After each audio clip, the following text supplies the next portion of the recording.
The first thing I saw when I opened the front door was a gold balloon drifting across my living room. It had one word printed in shiny black letters: Freedom. For a second, I thought I'd walked into the wrong house. Then I heard laughter. Women's voices. Glasses clinking. Music playing upstairs. My hand tightened around the grocery bag until one of the paper handles snapped. I wasn't supposed to be home. My business trip wasn't over until tomorrow. At least, that's what my wife believed. I took one slow step inside. More balloons floated near the staircase. A banner stretched across the wall. Congratulations, Emily! Underneath, in smaller letters. Your new beginning starts tonight. A strange feeling settled in my chest. Not anger. Not yet. Just silence. Then I heard my wife's voice. I've waited 5 years for this. More laughter followed. Someone asked, Does he have any idea? Emily laughed again. Not a clue. I stood there without moving. The grocery bag slipped from my hand. An orange rolled across the hardwood floor. Nobody heard it. They were too busy celebrating. Celebrating the end of our marriage. My name is Daniel Carter. I'm 44 years old. I repair medical equipment for hospitals across Ohio. Nothing glamorous. But people depend on the machines I fix. I've always believed if you promise something, you keep your word. That was how my father raised me. Maybe that's why losing people hurts me more than losing money. Emily and I met 17 years earlier in a coffee shop.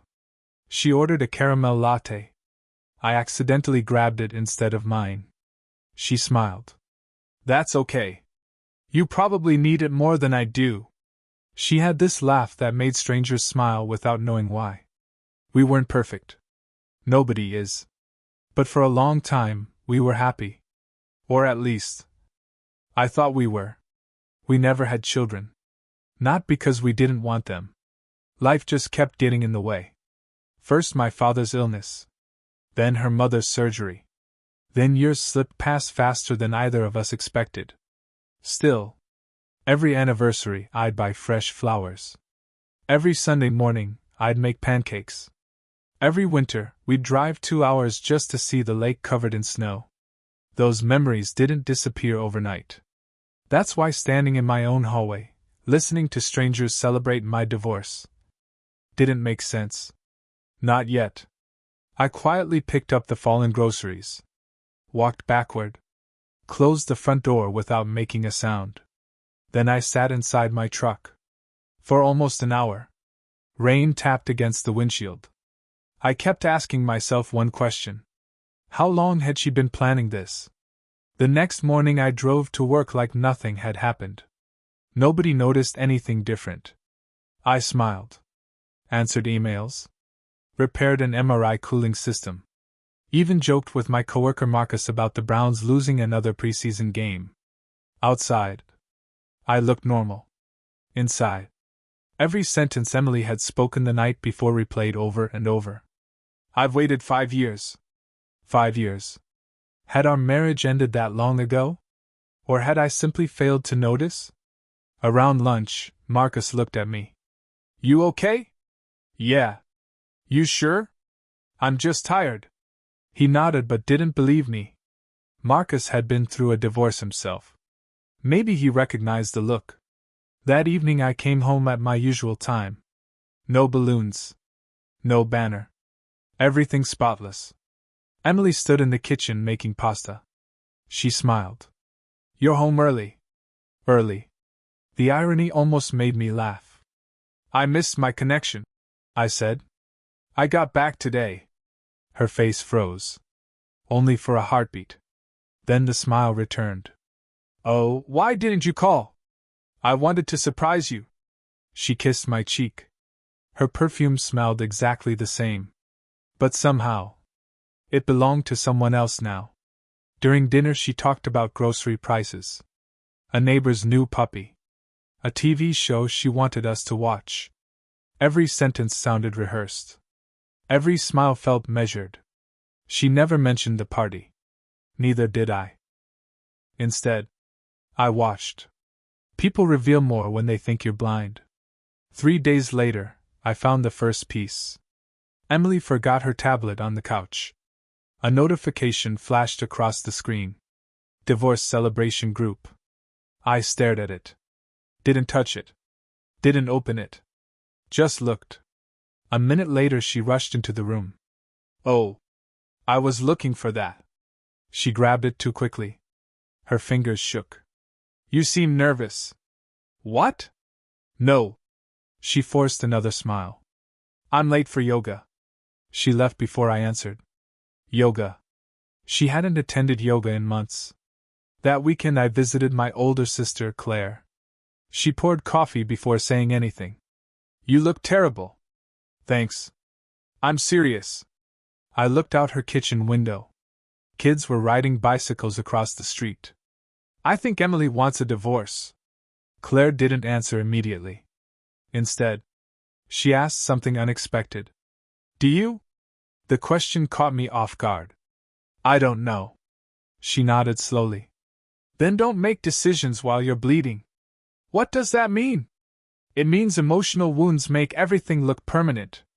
She reached across the table. If it's over, you'll know soon enough. I wished she'd been wrong. Monday afternoon, an envelope arrived at my office. Certified mail. Inside were divorce papers. Emily wanted the house. Our savings. One of my retirement accounts. And spousal support. I blinked several times. Not because of the money. Because attached to the papers was a handwritten sticky note. Let's make this easy. No signature. She didn't need one. I recognized her handwriting instantly. That night I finally asked, Emily. She didn't look up from her phone. Yeah? Are you divorcing me? Silence. She slowly placed the phone on the table. Then looked straight into my eyes. I wasn't planning for you to find out this way.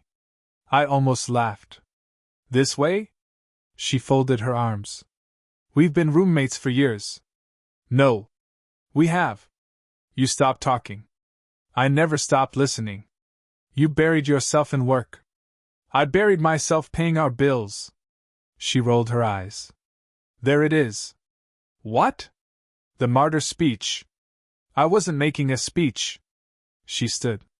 I'm tired, Daniel. So am I. No.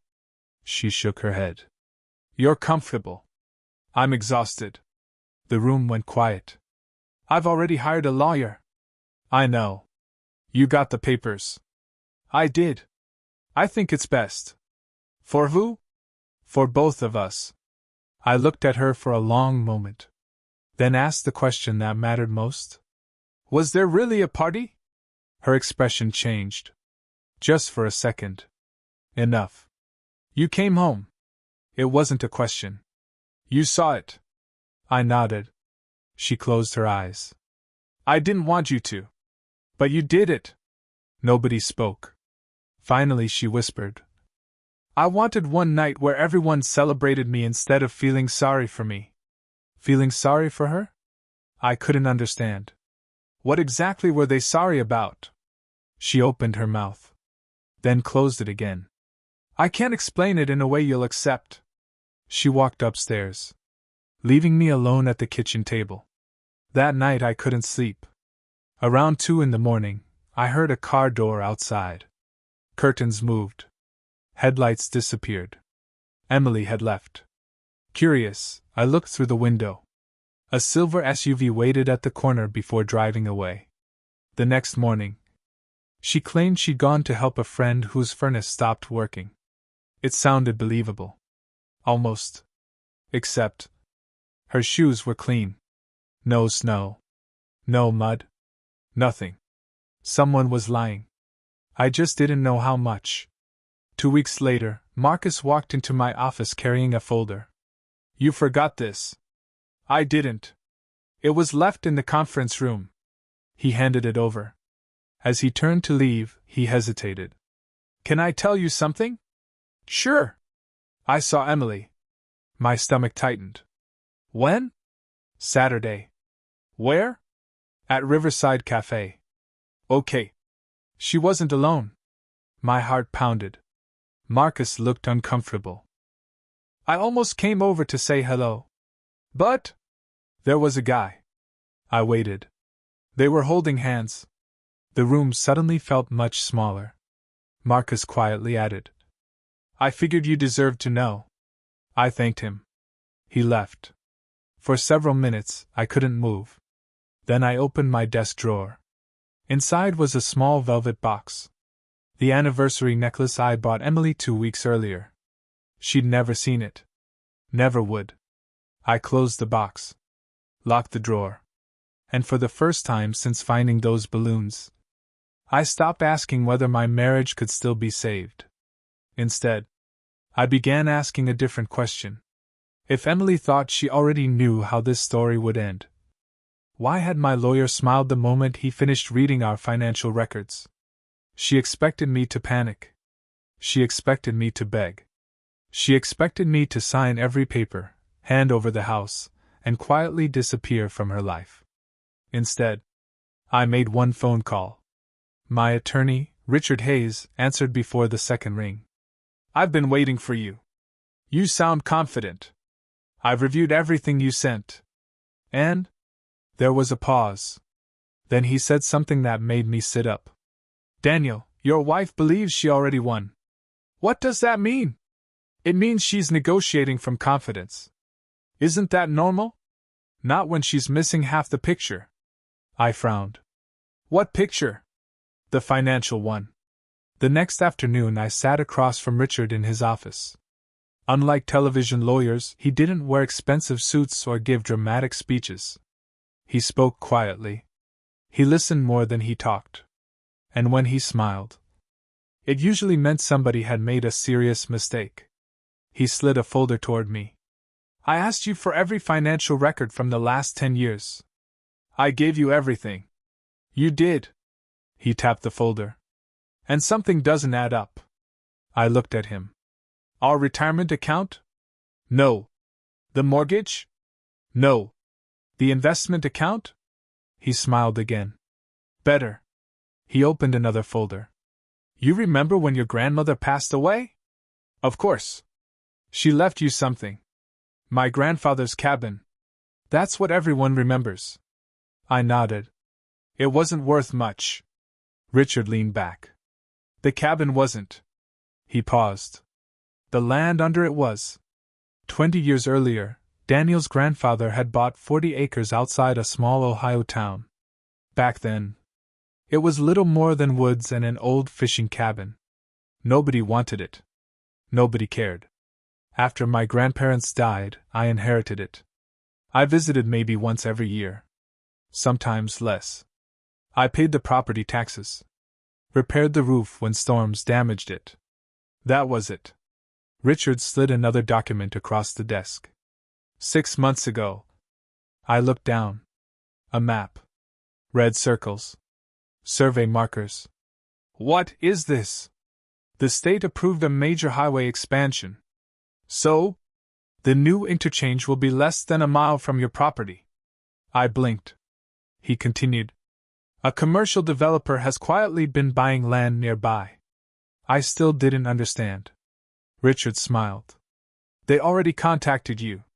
No, they didn't. They did. He reached into another file. A sealed envelope. Unopened. Addressed to me.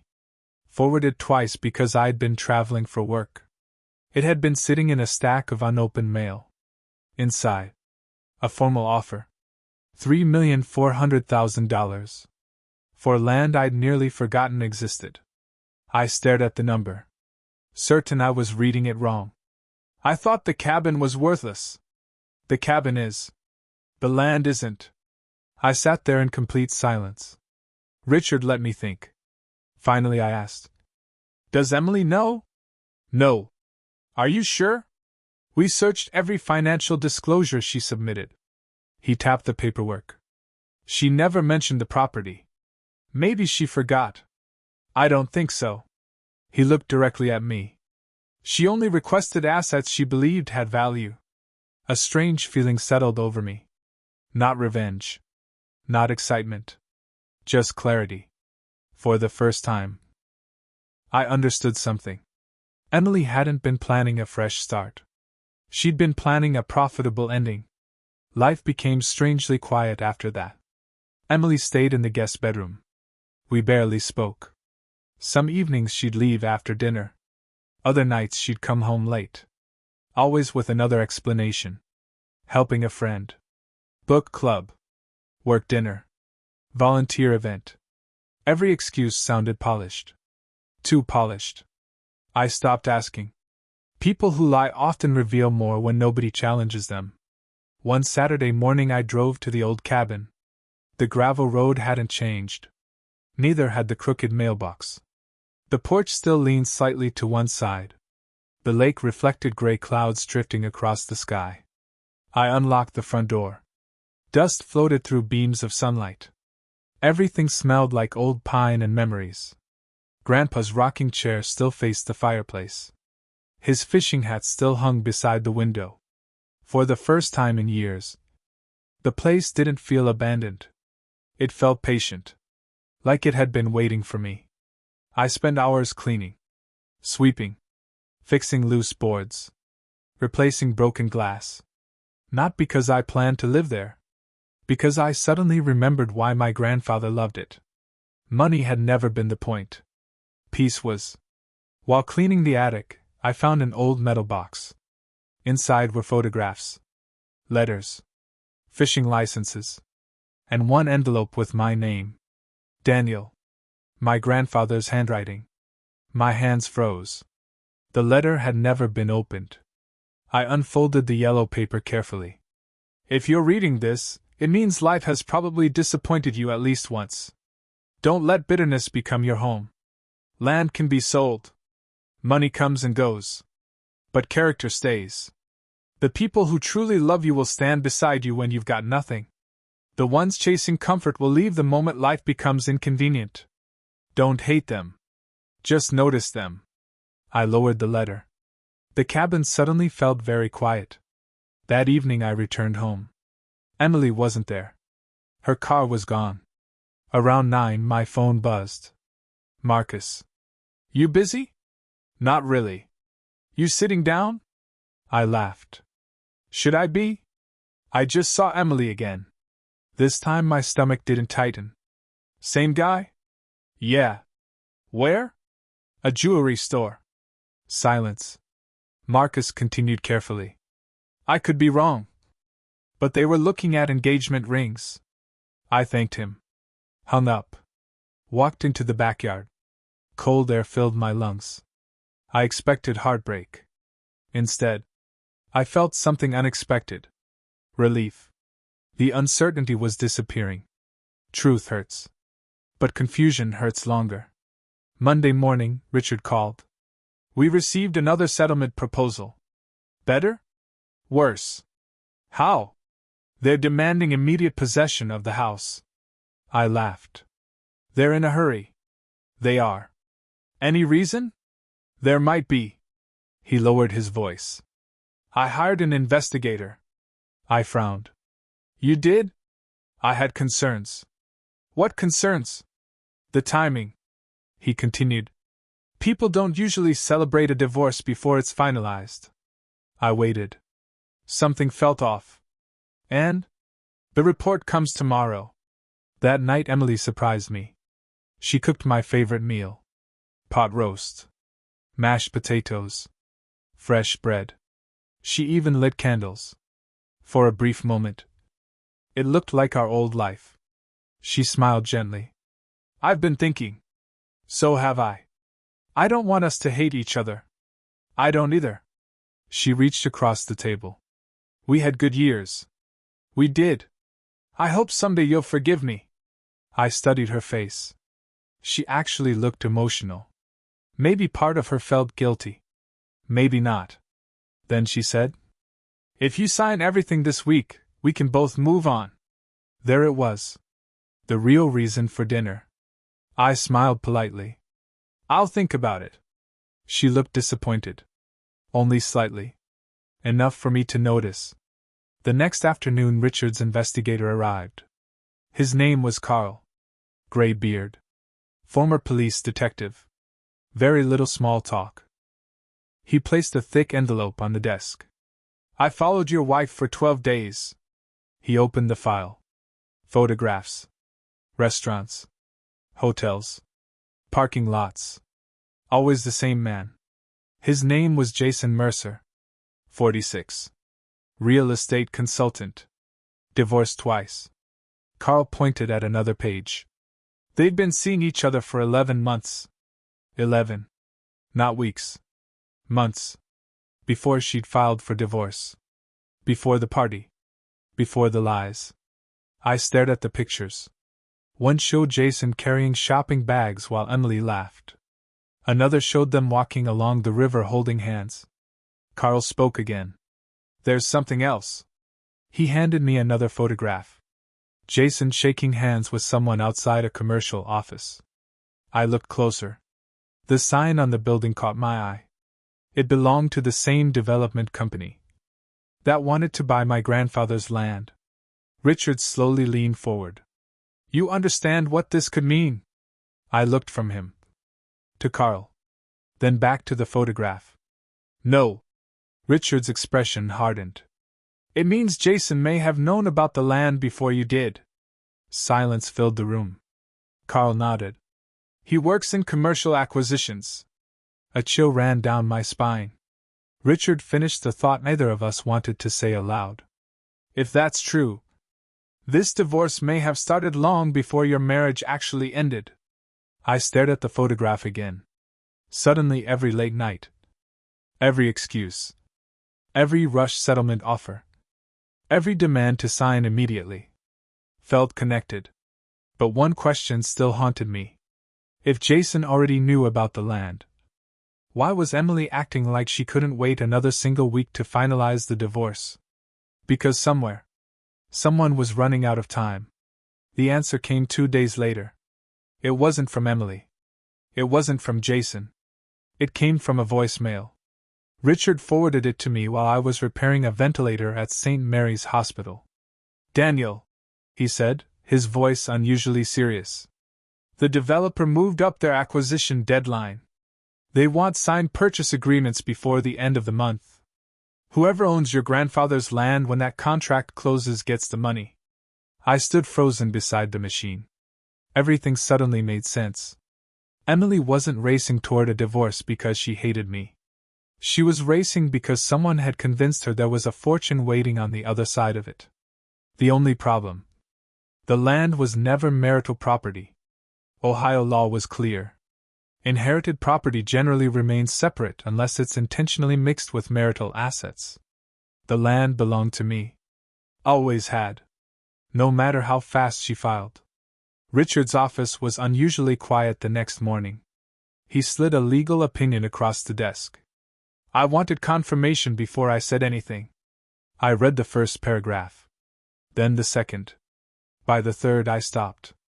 So, he smiled. They can ask for the moon. But they can't legally force you to give them inherited property that remains separate.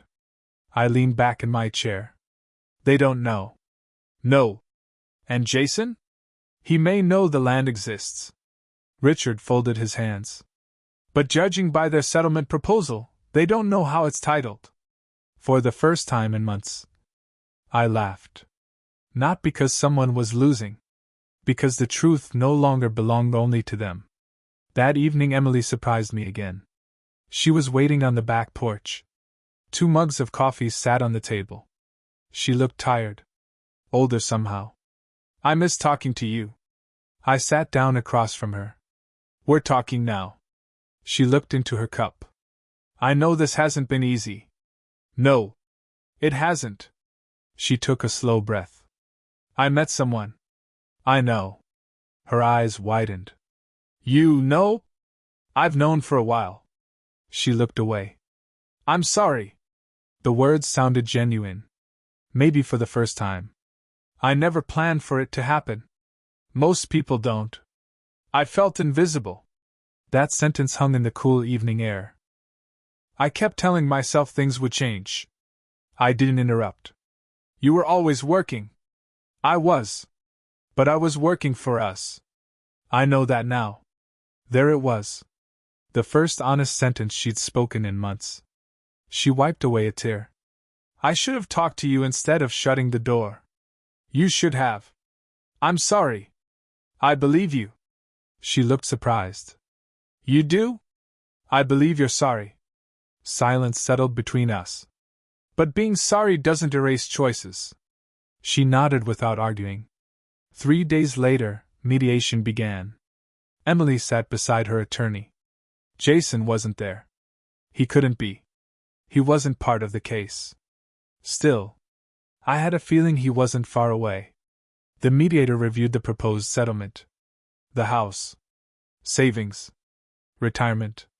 Furniture. Vehicles. Everything seemed ordinary. Then Emily's attorney smiled. My client is willing to compromise if Mr. Carter signs today. Richard looked at me. I nodded. He reached into his briefcase. I have something we'd like everyone to review first. He placed several documents on the table. Property records. Inheritance documents. The original deed. Tax filings. The room grew quiet. Emily frowned. What is this? Richard answered calmly. Mr. Carter's inherited property. I don't understand. You will. He pointed to the deed. This land has always been separate property. Emily glanced at her attorney. He quickly scanned the documents. His expression changed immediately. He looked at her. When did you learn about this property? She blinked. I always knew about the cabin. The cabin isn't the issue. He turned another page. This land is worth several $1 million. Emily stared at him. What? You didn't know? She looked completely confused. No. The room fell silent. Richard studied her face. Then looked at me. He saw it too. She wasn't pretending. She honestly didn't know. Which meant someone else had. The mediation ended early. Emily left without saying a word. An hour later my phone rang. Unknown number. I answered. Daniel? Jason. I think we should talk. I don't. You don't understand. Try me. There was a long pause. I never wanted this. I almost laughed. You've been dating my wife for almost a year. I know. You encouraged the divorce. Silence. Finally. I made a mistake. You made several. I need 5 minutes. I don't owe you 5 seconds. Before hanging up, he said one sentence that stopped me. Emily doesn't know what I told her. Against Richard's advice. I agreed to meet. Not because I trusted Jason. Because I wanted answers. We met at a small diner outside town. He looked nothing like the confident man in Carl's photographs. His shoulders slumped. Dark circles surrounded his eyes. He didn't touch his coffee. I lied. I figured. He nodded. When I met Emily. He swallowed hard. I already knew about your family's land. I said nothing. My company had been researching nearby parcels. You targeted her. No. I met her by accident. He looked ashamed. At first. He continued quietly. When I learned who she was married to. You kept seeing her. Yes. Why? I convinced myself your marriage was already over. I stared at him. And the land? I told her the divorce settlement would probably include it. You told her that? Yes. You knew it wasn't true. I wasn't thinking. No. You were calculating. He lowered his head. I was. And now? The company fired me. I frowned. They found out. They don't like employees manipulating property negotiations. He looked at me. I lost everything. I studied him for a long moment. Then asked, Did you ever love her? His answer came slowly. I thought I did. But I loved the future I imagined. Money. Success. Opportunity. Not Emily. Not really. I stood. The conversation was over. As I reached the door, Jason spoke one last time. She really did love you once. I didn't turn around. I know. Emily came to the cabin a week later. She stood on the porch, holding Grandpa's letter. I found this in one of the boxes. I nodded. She looked around. I forgot how peaceful it is here. So did I. For several minutes we simply listened to the wind moving through the trees. Finally she spoke. Jason admitted everything. I'm sorry. No. She shook her head. I'm sorry. She looked at the lake. I thought leaving would fix everything. Did it? No. She smiled sadly. I spent so much time blaming you that I never noticed how unhappy I'd become with myself. Either of us cried. Some endings don't need tears. They need honesty. I don't expect another chance. She said it quietly. I know. I just wanted you to hear the truth from me. I appreciate that. She handed me Grandpa's letter. I think he would have liked you. I smiled. He liked everyone. No.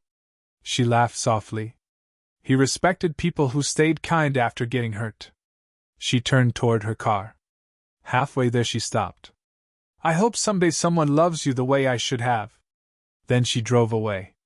That was the last time I saw her. 6 months later. The land sale closed. After taxes and fees, I received more money than I'd ever imagined. I kept the cabin. Grandpa would have never forgiven me for selling that. Instead, I sold only the surrounding acreage. The cabin remained exactly where it had always been. Quiet. Simple. Home. I paid off every debt. Helped Claire send her youngest daughter to college. Created a scholarship for students learning medical equipment repair, a trade that had given me an honest life. And I quietly donated new equipment to the small rural hospital where my father had spent his final weeks. No cameras. No speeches. Just gratitude. One snowy afternoon, nearly a year after the divorce was finalized, Marcus drove out to the cabin carrying 2 fishing poles. You finally taking a vacation? He joked. Something like that. We stood on the dock as snowflakes drifted onto the frozen lake. You ever regret it? He asked. The marriage? He nodded. I thought for a long moment. I regret the silence. He waited. I regret every conversation we never had. But not the divorce? I looked across the water. No. Why? Because staying with someone who's already left in their heart doesn't save a marriage. He smiled. That's probably the smartest thing you've ever said. I laughed. Don't get used to it. Sometimes people ask whether the greatest surprise in my story was the land. Or the money. Or Jason's lies. It wasn't. The greatest surprise came much later. When I realized that forgiveness isn't something you give another person. It's the moment you stop letting yesterday decide who you'll be tomorrow. I still visit Grandpa's cabin every month. His rocking chair still faces the fireplace. His fishing hat still hangs beside the window. And his letter stays folded inside my jacket. Not because I need to remember the betrayal, but because I never want to forget the sentence that carried me through the darkest season of my life. The people who truly love you will stand beside you when you've got nothing. The rest are simply passing through. Every time I read those words, I smile. Because the greatest surprise waiting for me after the divorce was never the money. It was finally finding peace.